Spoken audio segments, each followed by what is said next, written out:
4 spring practices down, 11 more to go. Here on Locked On Longhorns, we tell you everything you need to know. You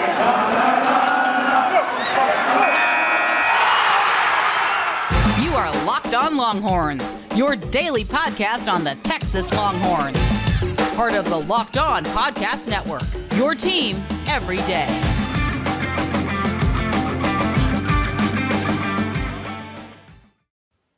Welcome back to another edition of Locked On Longhorns, your daily number one source for all things Texas athletics. Part of the Locked On Podcast Network, your team every day. I'm your host, Jonathan Davis, the voice of University of Texas football and basketball. Thank you, as always, for making Locked On Longhorns your first listen of the day. For my audio listeners, make sure you're subscribed on YouTube for exclusive content and to put a face behind the voice of your favorite podcast. Make sure you like us, rate us, review us, give us 5 stars. Anything less than that, I have to believe you aren't listening hard enough. A couple quick notes for you. I just want to say thank you to everyone in Longhorn Nation who has watched, liked, or subscribed on YouTube. Before I posted my last video, we were under 500 subscribers. Since posting that video, we were up to about 560 plus. So just thank you once again to everybody who's liked and supported and followed me along this journey. Now let's see how fast we can get to 1,000 subscribers, but thank you all. Secondly, I will be excited to announce that I will be producing additional content for longhornscountry.com in partnership and affiliation with Sports Illustrated and their Fan Nation network. So if you haven't checked out longhornscountry.com, make sure you are checking that out. Once again, Locked On Longhorns and myself will be producing additional content for longhornscountry.com. But I know why y'all came on this podcast, and that's to hear what's going on in spring practice. So without further ado, let's get right into it. So we know that on Saturday, the Texas Longhorns football team had their first padded spring practice of this set of spring practices. And today, on Tuesday, March 29th, they had their second padded spring practice. And one thing that came out of the spring practices is that their energy and their focus, the energy and the focus of the program has improved. And sources said that with Sark bringing in all these new players, we know, he said that he wanted to bring in, 30 new players. And he's definitely done that.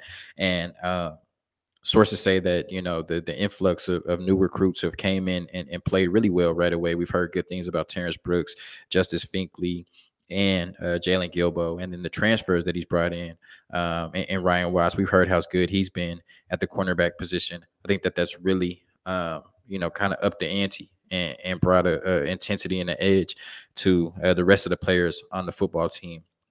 Just kind of getting that sense of urgency and understanding what type of season this is for the Longhorns. It's a statement season, and what type of season they want it to be in comparison to what happened last year. And we know that a lot of prospects were at the 40 acres this weekend visiting, namely Arch Manning, but some other ones as well. And one quote that really stood out to me was 4-star linebacker Samaje Burrow from North Crowley in Fort Worth. When he was asked about, what stood out to him during the Longhorn practices, he said player accountability.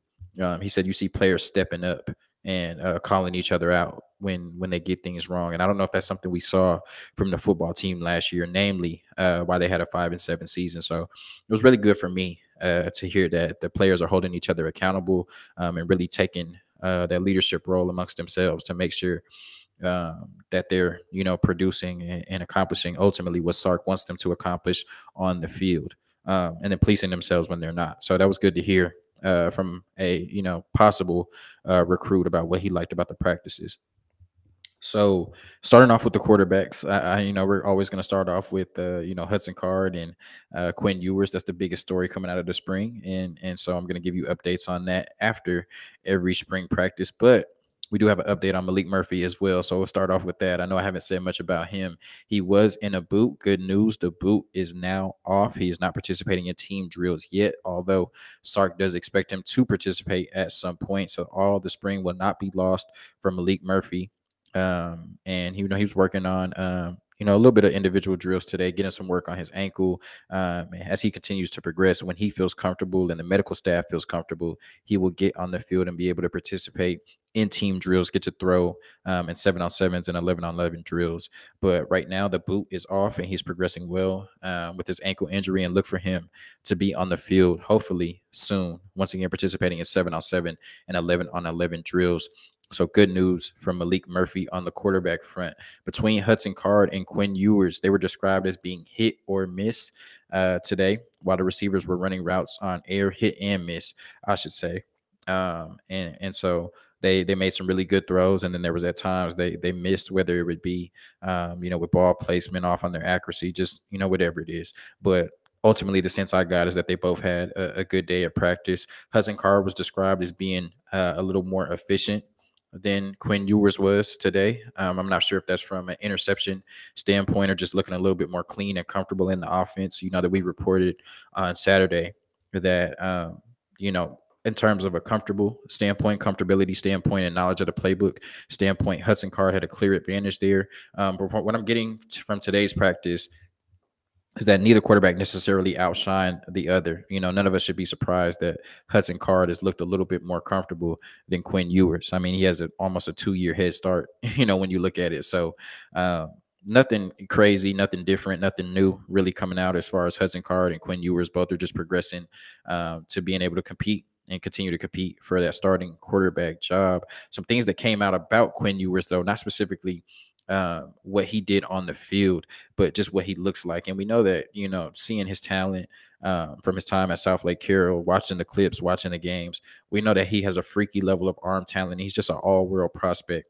But two things that came out that I wanted to share with you all. One was his delivery. They talked about his effortless delivery, and we talked about that on one of the previous podcasts, but they kind of went into further detail on his effortless delivery, and they compared him to a former Longhorn quarterback who also had an effortless delivery, Shane Buechele. Yeah, I know it's been a while since you heard that name. Now, I know he didn't have the tenure at the 40 acres that we would have liked or expected maybe from Shane Buechele, but, he did go on to have a successful 2 seasons at SMU. I wanted to say TCU, at SMU.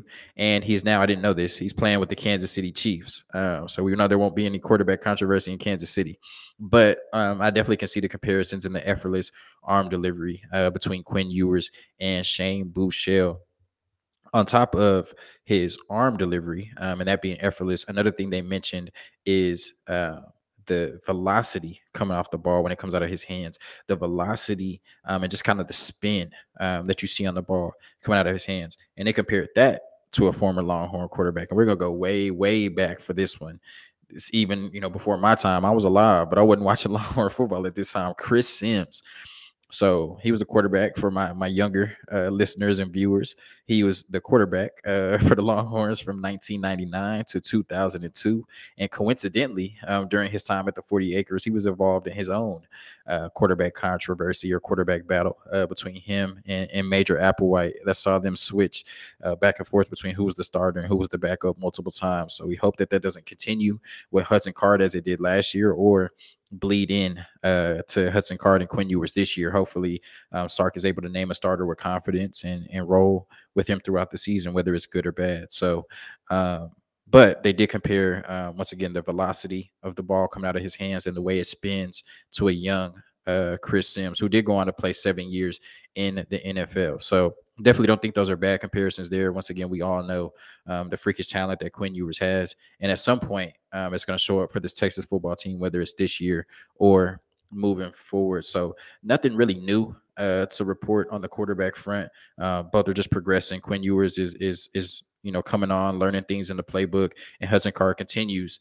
to show a little bit more comfortability and a better knowledge of the playbook than he showed last year. And then good news once again from Maalik Murphy coming out of that boot, getting closer to on the field work. Coming up next, we're going to talk a little bit more about the position groups and what happened at the 4th spring practice. But of course, first, a word from our sponsors. I love March Madness, but I need to start betting with Stat Hero, because Stat Hero's NCAA single game pick'ems pitch the star players against each other in an amazing hybrid between fantasy and sports gambling. Take control back from those handicappers that always seem to have the advantage. Start focusing on the players you know best with the gameplay that doesn't rely on big spreads, long odds, or funky props. Stat Hero gives you the advantage, resulting in their gamers winning 4 times more often. Why? Because Stat Hero eliminates the mystery about who or what you are going up against. Stat Hero is the easiest and fastest way to get your sports action fix. The simple, sleek gameplay will have you playing in minutes. This is what daily fantasy was meant to be. Sign up for free right now at stathero.com/locked on and use promo code locked on for a 100% deposit match. That's stathero.com/locked on. Promo code locked on for a 100% match. Terms and conditions apply. So nothing really new coming out of the running backs. Jonathan Brooks did not practice today. They said it was for personal reasons, but nothing affecting his standing with the team. So you had Jaden Blue, the 4-star freshman running back out of Houston, Keelan Robinson, and then, of course, Roshan Johnson and Bijan Robinson. So, once again, nothing new out of the running back position group outside of they look good. And Bijan Robinson is the best running back in the country and should be the favorite for the Heisman Trophy this year, at least by the end of the season. He should be. As far as the receivers, outside of your top 3, which, of course, is Xavier Worthy, Isaiah Nair, and Jordan Whittington, Marcus Washington, and Casey Kane got the majority of the work. Casey Kane specifically got a lot of individual tutelage and work with wide receiver coach Brendan Marion. So I've talked about Casey Kane potentially emerging as a wide receiver 4. He'll have to compete with Marcus Washington for that spot. But I think that's kind of one of the bigger storylines coming out of spring practice is how good Casey Kane looks and how excited they are to be able to work with him this year and just in the future at the 40 acres. So tight end has been very interesting. A lot of talk was about Jahlil Billingsley, who transferred over from Alabama. I think people kind of had him shooed in as the number 1 tight end on the roster on the depth chart. I always was kind of thinking that JT Sanders, this would be the year that he broke out. The 5-star athlete out of Denton, number 16 overall prospect in his class. Didn't have a catch last year, but I thought that this was the year that he really was going to break out. And we saw in the first couple of practices that the first team reps were going to Gunnar Helm and JT Sanders. We also saw out of Saturday's practice that Gunnar Helm was one of the best players on the field, is what we heard. He had a really good day. And so I thought that would carry over into Tuesday, but it looks like that Sark is just looking for a real rotation at the tight end spot to see what he has, because Jahlil Billingsley and JT Sanders got the first team reps on Tuesday and Gunnar Helm got second team reps. I wouldn't read too much into this. Once again, we know that Gunnar Helm had a really good Saturday practice. And so I think that, with just so many options and so many different skill sets at the tight end position, Sark is really trying to see what he has. We also know that this is an offense that loves to run out of that 12 personnel with 2 tight ends. And so they're going to have to identify the 2 best tight ends to put on the field at all times, the tight ends that are going to block and then also give you the ability to function in the play action game. I think that they were satisfied with how they ran the ball last year out of 12 personnel, but didn't feel like they were able to stretch the defense enough with their tight ends in the receiving aspect. So I think that's where Jahlil Billingsley and JT Sanders come in, and they both bring kind of that quick twitch, being able to get in and out of cuts, in and out of breaks really quickly, and challenge defenders that I don't think we've seen from this Longhorn football team in a long time. They talked about Jahlil Billingsley showing really good deep speed, being able to catch up to the ball on some of the deep passes today in practice. And then JT Sanders continuing to show those strong hands that he's shown since high school in Denton. So looks like Jahlil Billingsley and JT Sanders had really good practices, and I'm excited to hear that. I'm JT Sanders high for sure, but it's good that we heard some really good things from Jahlil Billingsley coming out practice today, and I think they all have different skill sets that can come in and really help this football team. And I'm glad to see Sark rotating them, even though we've seen Gunnar Helm have some really good practices, put in Jahlil Billingsley at their first team to see what he's able to do. The offensive line, they went with the same group for the first team, getting the first team reps, the same group as last week. I know that a point of emphasis for Coach Flood is to identify who's going to be the backup center behind Jake Majors. Right now, Logan Parr is getting the majority of those reps, but I do know that is a very key point of emphasis for Coach Flood this spring and in the offseason, seeing who's going to be that backup center. And don't be surprised if one of the 6 offensive linemen that come over to the summer, if one of them can maybe slide in and compete for that backup center spot behind Jake Majors as well, or just somebody who can come in and play all 3 spots on the interior offensive line, left guard, right guard, or center. Today, the offensive line focused mainly on double team blocks and get into the second level, being able to block down on linebackers and safeties. And that's going to be really key to open up holes for our running game and be able to, get them those long runs down the field. If our offensive line can dominate at the point of attack, dominate in the trenches, and then get to that second level, allow, Bijan, Roshan, Jaden, Keelan, whoever it's going to be, to make one man miss and hopefully take it to the house. So good to see them focusing on dominating at the point of attack and getting to the second team, the second line of defense, and also working on double team blocks, and doing different things, doing different schemes, doing different things schematically on the offensive line. So really good to hear that coming out of spring practice. On the defensive line, they had a 4-man front. Your first team defensive tackles were Alfred Collins and Keandre Coburn. No surprise there. Your second team were Byron Murphy, Tavondre Sweat, and Vernon Broughton. At the edge positions, we talked about how they really like Barron Sorrell and how he's came along, and they've compared him to a young Alex Okafor. They're just comparing all these current players to all these former Longhorn players. I don't know if that's a good thing or a bad thing.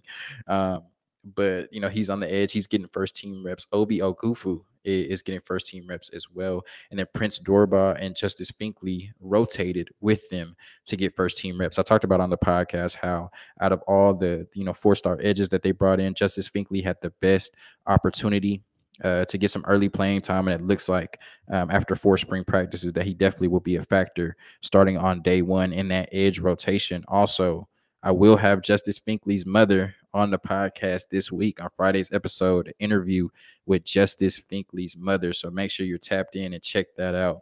It's going to be a great one. I can't wait for that. So now I'm gonna know if y'all listening this far into the podcast. I'm gonna be like, who's gonna be on Friday? It's gonna be Justice Finkley's mom. A really good episode.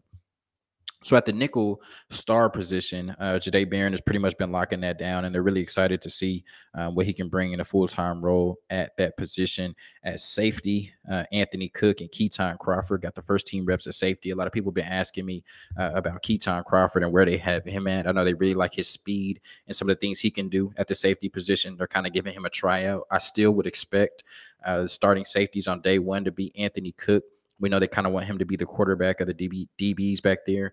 And then Jaron Thompson. Jaron Thompson did get second-team reps today, but I still, once again, would expect him to have that second spot at safety next to Anthony Cook. And then we talked about J.D. Coffey, how that's going to be a really interesting battle. He got second-team reps as well with Jaron Thompson, but he did have another good day of practice. So keep an eye on that battle between Jaron Thompson and J.D. Coffey for that second safety spot. Also, Maurice Blackwell and then BJ Allen, 4-star safety out of Aledo, Texas, got second-team reps today at safety. So good to see him moving up the depth chart. Not sure if he'll be able to make an impact this year as a freshman, but he has a lot of talent and definitely will be an impact player sooner than later at the 40 acres. At cornerback, Deshaun Jameson and Ryan Watts got the first-team reps on the outside. But an interesting note here, Deshaun Jameson split first-team reps with Jalen Gilbo, while Ryan Watts did not split the first-team reps. So we know that Ryan Watts has came over right away and become one of the best players and most productive players in practices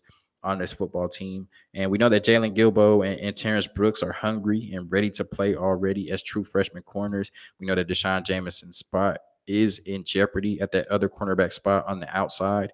So it's interesting to see that he split his first-team reps today with Jalen Gilbo, not reading too much into it, but also not trying to read nothing into it, So we'll continue to see how that battle progresses throughout spring practices and then over the summer. And then Jameer Johnson and Terrence Brooks got second-team reps at corner for some things they worked on. Terry Joseph had the DBs working on some really good drills. So the first thing was reading hips and making breaks on the ball, depending on, kind of where the receiver was going. And so I think that's really key. 2 is they worked on watching receivers' releases through press coverage. And that's something we've talked about. I think they want to do a lot more of this year. We saw them playing off a lot last year. and giving receivers cushion. I think they now have the personnel in Ryan Watts, 6'3", long arm corner. Terrence Brooks, very physical, very sticky. We know Jalen Gilbo, very physical. They want to get up in press coverage, and that's something that they made a point of emphasis today in Tuesday's practice. And so shout out to them. I think that this is something that this defense needs to be more aggressive and be better than they were last year. And it looks like they're making it a point of emphasis in this spring. And then they also worked on tackling. We know that that's a big part of any defenses. Are your DBs willing to come up there and tackle in the run game, but also limiting yak? You're going to give up catches, but what you can control is how many yards that receiver gets after the catch. And so making sure they're not sloppy in their technique and making sure they're going out and tackling and having that willingness and that aggressiveness to tackle. So definitely good stuff coming out of there. Then some Gary Patterson news. So Blake Gideon and Gary Patterson were working with the safeties for majority of the practice. And one thing they were working on is how to properly pass off receivers while dropping into coverage based on their routes. So it's good to hear some Gary Patterson news. We know that he's a special assistant to Sarkisian. We know that he came over to assist Pete Kwiatkowski with the defense. It looks like he keyed in with the safeties today. And I know they're going to be asking a lot from their safeties this year, especially from Anthony Cook. So good to see Gary Patterson over there giving them some tutelage and working on some key things. Definitely, I think they want to show a little bit of different things this year schematically. And so it's going to be key that they're able to communicate and know how to pass off those receivers when need be, based on the coverage that they're in. So some really good things coming out of the fourth spring practice. Of course, on Thursday, we'll have the fifth spring practice report for you. So keep it locked here on Locked On Longhorns. Coming up next, we give our Texas women's basketball team some praise for an outstanding season. After months of playing, college basketball has determined the top teams for the Final Four and will determine this year's national champion this coming week. BetOnline.net is your number one source for all your betting needs and sports info. From all the latest odds, contests, and player props, you name it. BetOnline remains the best spot for all of your latest sports developments, including podcasts and reviews for all the leagues this season. And it's not just basketball. BetOnline is your continued source for all your sport wagering information needs, including live betting and your favorite Vegas casino games. Head to the website today or use your mobile device to learn more about the trends and action. BetOnline, where the game starts. All right, so we talked about how they were undercovered on this podcast, and I apologize for that. We have to give the Texas women's basketball team some praise. They made it to the Elite Eight. They were not able to get past the national champion Stanford Cardinal, but a great season nonetheless. Vic Shaefer, in his 2 years as the women's basketball coach at the 40 Acres, has now gotten the team to 2 straight Elite Eights, and they are looking to break through next season with returning players like Rori Harmon and the rest of this basketball team. They play with a grit and aggressiveness and a toughness, and you really see it come out on defense. They definitely intimidate other teams and make it really tough for teams to score. So I love what Vic Shaefer has done with this basketball team. I talked about how he gained my respect earlier in the season, just going, to war for his players, talking about how he needed people to show up for them, challenging the university, challenging all the different athletic programs to make sure they were coming out and watching this basketball team. And he doesn't need my respect. His resume speaks for itself. But Vic Shaefer, a hell of a coach. You know that he's really going to get into it and really going to start coaching when he take off that sport coat. We saw him take off that sport coat in the Stanford game. So shout out to Vic Shaefer. Love what he's brought to this program, and they're only going to continue to build on that. Shout out Rori Harmon. Just shout out this basketball team, and best of luck to all of the players that will not be returning and to the players that are returning. Just continue to build 2 straight Elite Eights. It's only going to get better next year when we make it to the Final Four and hopefully get past that. So hell of a job by Vic Shaefer, hell of a job by Rori Harmon and the rest of this Texas women's basketball team. You made everybody at the 40 Acres proud. So a really loud hook 'em to y'all. Thank you once again for tuning in to Locked On Longhorns, your daily number one source for all things Texas athletics, part of the Locked On Podcast Network, your team every day. Once again, thank you to everybody who has subscribed so far on YouTube and those who will subscribe in the future. We are over 500, and now is our goal to get to 1,000. And then secondly, make sure you're checking out longhornscountry.com, where I'll be producing additional content in affiliation with Sports Illustrated and their fan network. Longhorn Nation, peace.